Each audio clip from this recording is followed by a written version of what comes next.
Hello, ladies and gentlemen, and welcome back to another edition of Depth Chart with TD Fans Talk, guys. We've already recovered the wide receivers a few days ago. If you haven't seen it, go check that video out. We did the running backs yesterday. Please go check that one out. And today we are going to talk about the tight ends on the Miami Dolphins current roster. We have 5 tight ends right now that we have under contract and look to make the team. We're going to talk about each of them in detail, whether or not they're going to be in a part of our long-term success, and who's going to make the 53-man roster and who might actually get left out. Guys, if you're new to this channel, make sure you hit that subscribe button. Make sure you hit that like button on your way in. And thank you so much again for tuning in to TD Fans Talk. Without further ado, let's dive in and talk about these tight ends, guys. As I research some guys, I'm so excited about it, honestly. All right, so first and foremost, let me go ahead and name the depth chart, the tight ends we have in order on the depth chart. Number 1 tight end, Mike Gesicki, second-round pick last year in our draft. Then we have Dwayne Allen, who we got in free agency. Then we have Nick O'Leary, also got a free agency, but last year. And then we have Durham Smith, or Smythe, however you want to pronounce it. I'll learn it eventually. He's a former 4th-round pick in 2018 for the Miami Dolphins. And Clive Walford. Basically unrestricted free agent. We picked him up and brought him into Miami, and I love that pickup, but we'll talk about that when we get to him.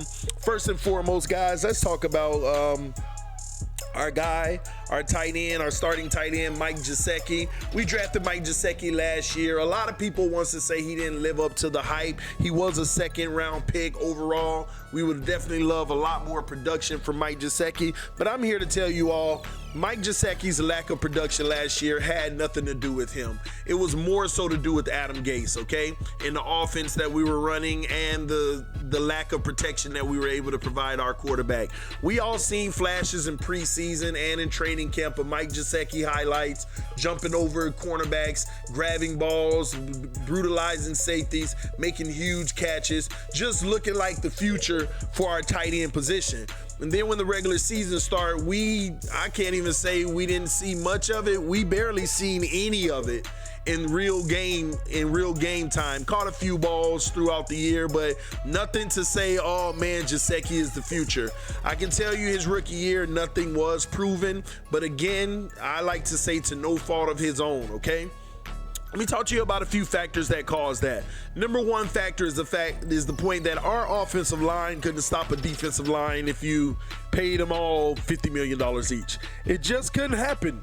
We just couldn't stop anyone, so our offensive game plan had to utilize more tight ends to block. So Gesicki, in a lot of situations, had to block for the quarterback instead of being a part of the weapons going out to make plays. Not only that, when he was able to go out to try to make plays, it didn't help anyway, because by the time he's in the middle of his route, the quarterback's already on his back because of the offensive line's lack of protection. So he never really got a fair shot in his rookie year to show what he can do. I still personally believe in the kid. I think he's going to be a very explosive tight end when it's all said and done in this league. But again, only time will tell. He's one of the youngest tight ends on our roster. So we just have to be patient with Mike Gesicki and see what he turns out to be. There is no question he is going to be on our roster. Yes, he's definitely going to be on our roster for the next several years. Let me go ahead and pull up his contract. One moment. Let me see here. Mike Gesicki. There we go. All right, so Mike Gesicki's contract situation is as follows. We still have him under contract all the way through 2021. This year, he's slated to make about $1.5 million. Next year, $1.8 million. And 2021, $2.1 million. Not bad having a young tight end who we expect to grow and be an asset to the overall success of the organization. So it's not hurting us at all. In any event of us releasing Gesicki this year, we would take a cap hit of almost $3 million. Wouldn't even be worth it. Even next year, we would take a cap hit of $1.5 million. Just to save $400,000, not even worth it. And the following year after that, we would take a cap hit of $700,000. when he's slated to make $2.1 million. If he doesn't work out over these next 2 years, he could very well be on the chopping block at that time, if not traded for a 6th or 7th round pick around that time. But I doubt that'll happen. I really do personally feel like this kid is going to flourish and going to do great deeds in this NFL for the Miami Dolphins. But only time can tell, ladies and gentlemen. So me making a speculation of what I think is going to happen is neither here nor there at this point. Gesicki has to put up or shut up. And at the end of the day, it's not like it's his fault. Based off of last year, any Dolphin fan can recognize, based off of the coaches, based off of the offensive line, we cannot put his rookie season on him. And that's just the reality, ladies and gentlemen. He's going to be on this roster right now, and I do see him in the long-term plans for the Miami Dolphins going forward. All right? Now, moving along. All right, let's see. Who else do we have on the depth chart at the tight end position? Our number 2 tight end right now is none other than Dwayne Allen, ladies and gentlemen. Let me go ahead and pull up his contract. One moment. All right, there we go. Let's see here. All right, so Dwayne Allen, guys, this is actually an interesting story, okay? Dwayne Allen, here's the one thing. Let me go ahead and give you the caveat now. He is not in our long-term future plans, and as I continue to talk about our long-term future plans, I am strictly continuing to refer to who's going to be on the roster 3 years from now, okay? I don't think Dwayne Allen will be a part of our long-term plans. He'll be 31 at the time. So this is an opportunity for us to be competitive right now, and for some of these young players like Gesicki and Durham to learn behind veterans who's been doing their job for quite some time in this league, okay? Now, being 29 years old, 6'3" and 260 pounds out of Clemson, has 7 years experience in this NFL. He started with the Colts. A few years later, about 3 or 4 years later, the Colts made a trade with the New England Patriots to bring him in. Now, Dwayne Allen was slotted. They had hoped that he would be a monster, guys, that he would be a monster long-term for the organization. And the reality is, the Patriots only used him because, let's be honest, look at the tight ends he had to come behind. It wasn't like he was going to be the premier guy. Playing for the Patriots, he was not going to be the premier guy. Look at the tight ends that he had to deal with. Now, him and Bill Belichick recently spoke back in March, and whenever they decided to part ways with Dwayne Allen, here's the conversation that was had between him and Bill Belichick. I spoke with Coach last night. He communicated the team's standpoint of things, and I communicated my feelings. Then I hung up the phone. The feelings were mutual about my involvement. It's just about getting the numbers to work on both sides. So that pretty much tells you the Patriots would have loved to keep Dwayne Allen on the roster. Obviously, Super Bowl winning coach. O'Leary knows him very well. Flores knows him, had to go up against him in practices. And they know what they're getting in this guy. That's what makes me more comfortable about it. Not only does that make me comfortable about it, it's the simple fact that the Patriots still wanted him. The only issue with wanting him is the simple fact that the Patriots would have to pay him $7 million this year. And that's why they had to cut terms, because both sides couldn't mutually agree on the number. And if they would have kept him on the roster, they owed him $7 million if he played for the Patriots next year. So what did he decide to do? Obviously, the Patriots wanted a huge discount. They wanted to go ahead and do probably restructure a 1 year, $3 or $4 million deal, but he needs more than 1 year. So what did he do? He came to the Miami Dolphins, familiar territory with O'Shea. I'm saying O'Leary earlier, but O'Shea and Flores, and we signed him to a 2-year, $7 million contract, about 3.5 each year. Now on that deal let me give you some details real quick. On that deal, Dwayne Allen. Let's see. On that deal, this year both years he's slated to make $3,250,000. But let's see here. If we were to cut him this year, he would have a dead cap of $1.2 million. So I see him as definitely being on the roster. Now, his numbers doesn't suggest that he's going to be a passing threat for the Miami Dolphins, but he certainly can go out and catch a ball here and there for us. But this was a move solely and primarily for additional help as a run blocker. He is a very good run blocker, and as you know, the New England Patriots ran several tight ends. It was not just Gronk on the field. They ran 2 tight end sets all the time, and he was one of those tight ends that played a valuable part in them winning Super Bowls with his blocking, okay? Now, that's his strong suit. I told you all the other day that when we signed the right tackle, that it wasn't going to matter because we brought in 5 tight ends for a reason. I think 4 of them will make the roster, but we brought 5 tight ends for a reason, especially since we have a fullback.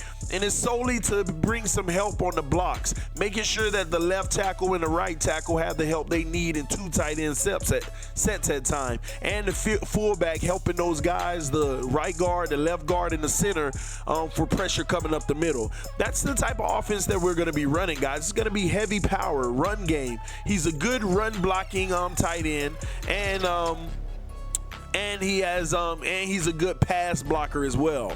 Now, as far as being a threat out in the open field, I believe they're going to leave that up to Gesicki and one more tight end we're going to talk about in a moment. I mean, well, not in a moment, but the last tight end we're going to talk about. But he's 29 years old. This is an opportunity for him to come in, and I'm not going to say be a starter, but somewhat starter, because we're going to run a 2 tight end set. He's the number 2 on the depth chart. There's going to be many formations where we're 2 tight end, so he's going to get a lot of playing time blocking for the run game for Kenyon Drake and Kalen Ballage and others, and going to do a very good job doing that. So look for him to have a lot of playing time. This was a great pickup for the Miami Dolphins. He is not in our long-term plans of success. This is like a 2-year opportunity where we're going to give him the 1 year, and if it doesn't work out, he'll be gone. But if it does work out, we'll go ahead and re-up and let him finish out his 2nd year, and by that time he'll be 31 years old, and the Miami Dolphins will have decisions to make, such as, do we sign a 31-year-old to a 1 year at a time contract to allow him to keep playing at a high level, or do we just move forward? Because at this point his contract shouldn't go up, it'll just continue to go down. So I like the way it's set up in that regard. This is a win-win for the Miami Dolphins. Great pickup to help our run game, guys. We need to focus more on our offense being predicated on the run game going forward, and another thing people aren't talking about, Josh Rosen's biggest strength is hitting tight ends. Tight ends veering to the sideline and tight ends across the middle of the field. That was his biggest strength, even in Arizona. So that's why they brought in 5 to get the best 4 out of that they possibly could for this very reason. Keep an eye out on it, guys. This is a real thing here, all right? Now, we'll go ahead and move forward, and we'll talk about the 3rd tight end on the depth chart, who is Nick O'Leary, ladies and gentlemen. Again, let's pull up his salary number. Nick O'Leary. Here we go. Now, Nick O'Leary, guys, 26 years old, out of Florida State, 6'3", 252 pounds, 3rd year in the NFL, okay? Now, Nick O'Leary is under contract with the Miami Dolphins all the way through 2019.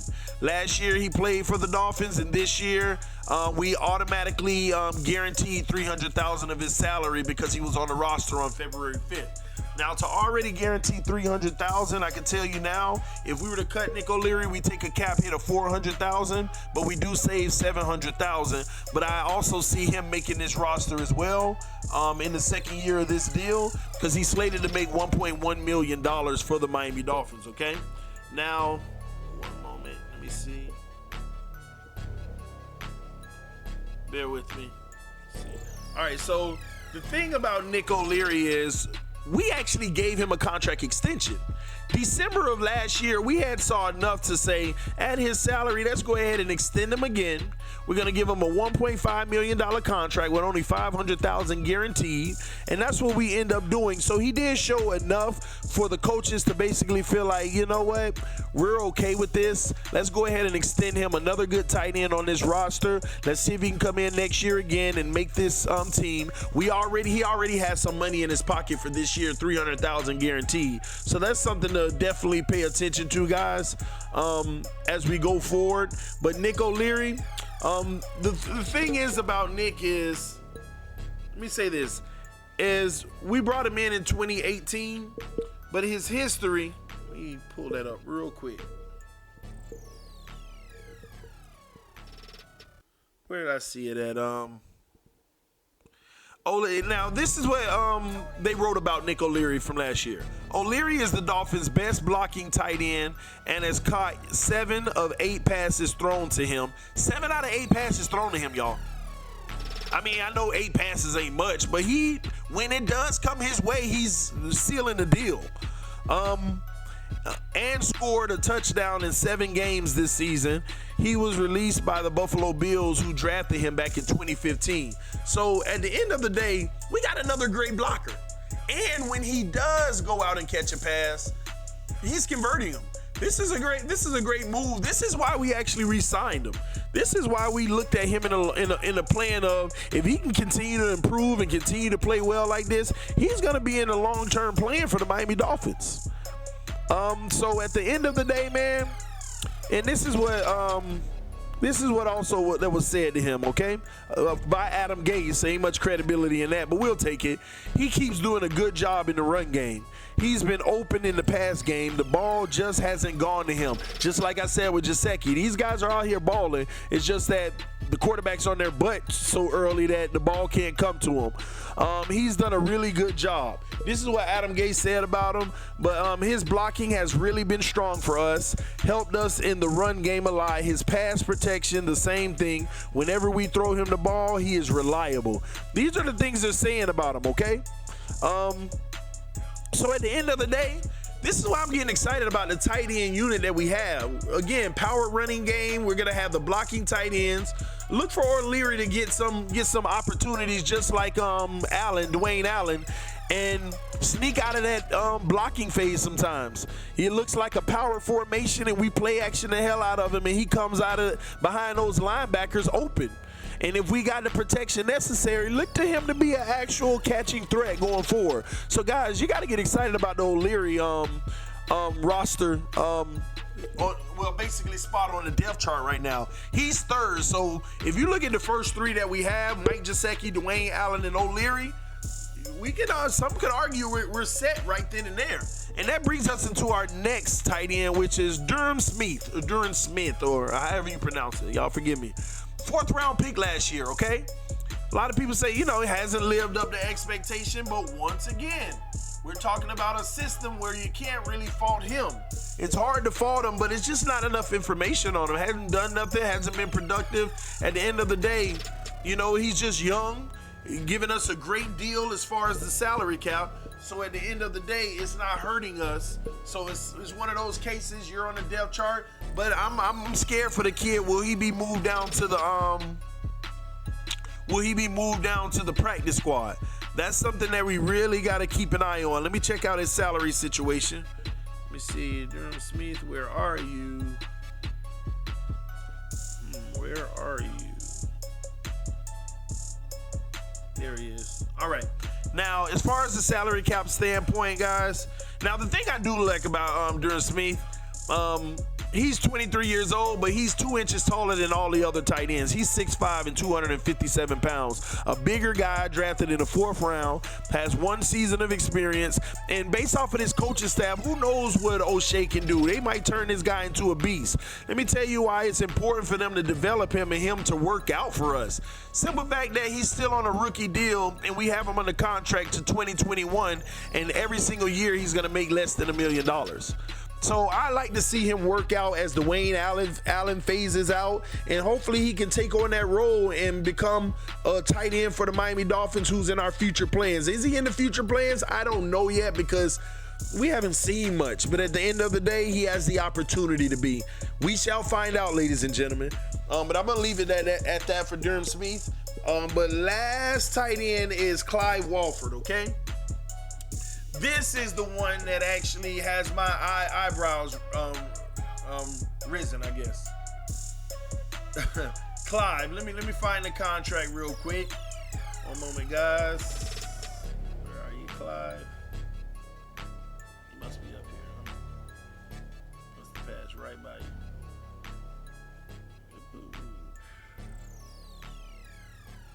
Here we go. I'm sorry. Okay, perfect.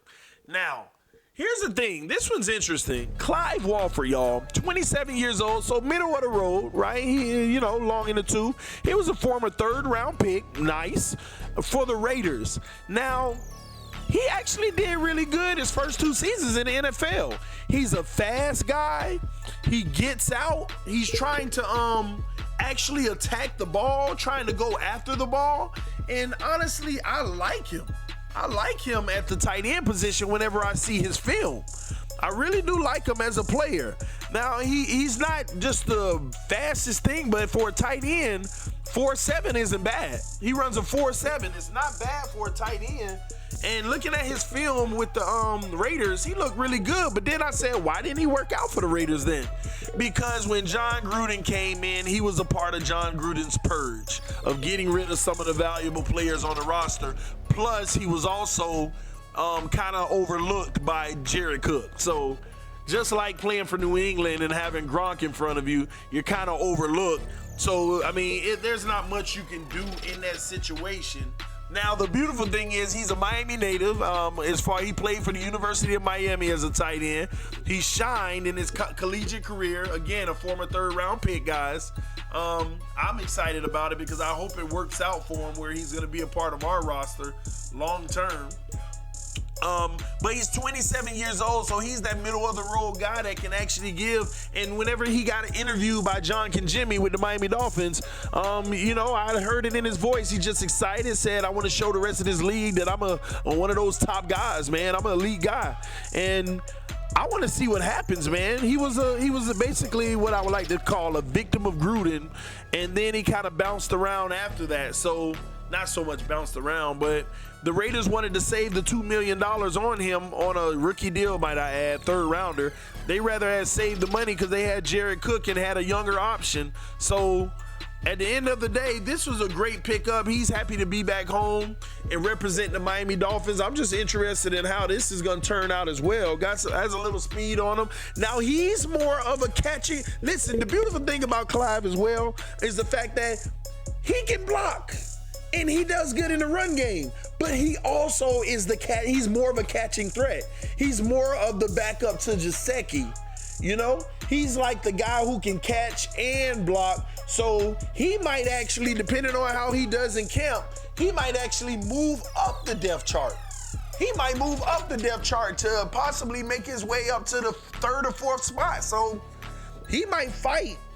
He might literally fight to steal that last tight end position. If we go with 4, he might slide in and steal that position from none other than your boy Durham Smith. The only thing with Durham is the simple fact that his money is more favorable, and Clive Walford money is favorable too, for the given fact that, let me go to his salary so I can tell you.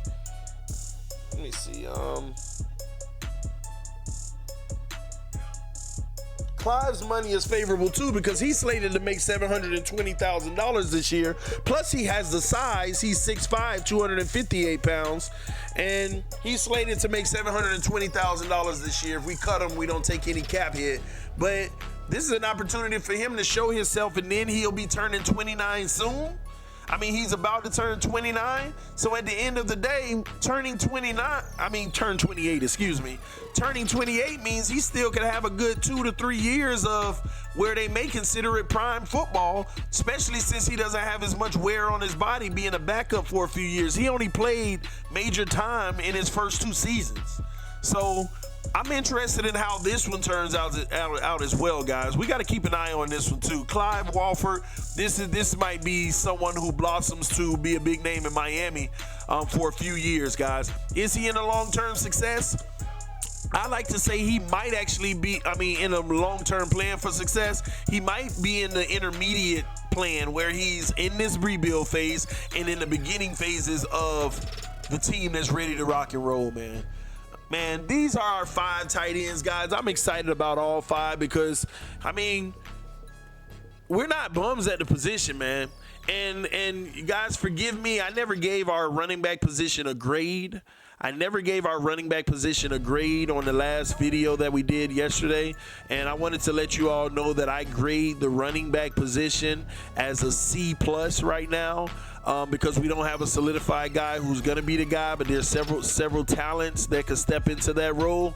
But I gave it a C+ right now. So the wide receivers, as I said to you all 2 days ago, was the wide receivers was a B+, the running backs is a C+, and our tight ends, guys, I literally give it a flat out C. I give it a flat out C. okay, right now, because we don't have the guy that's that guy. But I love the fact that we have a lot of run blockers, because that's what the offense is going to be predicated on. But I need to see who's going to emerge as the passing threat. Is it going to be Gesicki? Could it be Clive? Could it be one of those guys, Dwayne Allen? I really don't know, and none of us know, but we are going to find out. So again, wide receivers is a B+ on the roster right now. The running backs is a C+, and the tight ends I have at a C, a flat C, okay? So far, and this grade will change, so far the Miami Dolphins are running at a B-. So far, the Miami Dolphins are running at a B- as a team right now, versus based off of my depth chart analysis, and that only includes the wide receivers, running backs, and tight ends. B-, ladies and gentlemen. All right, so the next unit that we're going to cover, like I stated, is going to be the quarterbacks. So tomorrow, look forward to us covering the quarterbacks, and we'll give them their grade as well. This one should be very interesting and more in depth, because it's a lot to talk about in that position, okay? But please stay tuned. This is TD Fans Talk. Make sure you subscribe to the channel, share the videos, hit that like button when you come in, and thank you all for tuning in again to TD Fans Talk. This has been another edition of Depth Chart with TD Fans Talk. Peace. I'm out, y'all. Thanks.